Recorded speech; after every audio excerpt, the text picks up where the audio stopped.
পাঁচজন ছয়জন দশজন মিলে একজনকে সারা রাত টর্চার করে মেরে ফেলানোর মধ্যে সুপুরুষ তুমি সুপুরুষ, তুমি অনেক বড় বীর। সাহস থাকলে তুমি একজন মারামারি করে দেখাও না, দেখি তোমার এত বড় সাহস, তাহলে একজন মারামারি করে দেখাও না। আসো রিংয়ের মধ্যে আসো, তারপর দেখি তোমার কত শক্তি, আমাদের কত শক্তি। একজন 1-on-1 ব্যাটেলে আসো, দেখি খালি হাতে 1-on-1 ব্যাটেলে আসো।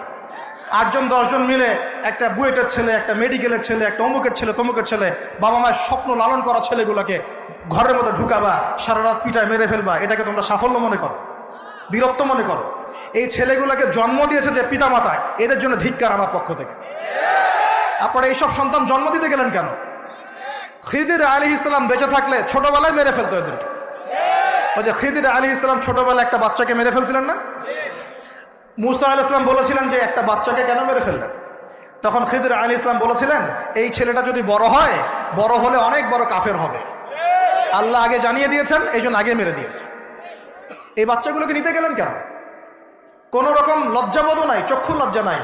এরপর যখন আইন শৃঙ্খলা বাহিনী এদেরকে অ্যারেস্ট করে নিয়ে যায়, বীরের মতো হাসতে হাসতে চলে যায়। ও জানে যে আমার কোনো সমস্যা হবে না, ফাঁক ফোকর দিয়ে বেরিয়ে চলে আসো। তোমরা এগুলোকে বীরত্ব মনে করো, তোমরা বীরত্ব মনে করো, সুপুরুষ হয়ে গেছো তোমরা।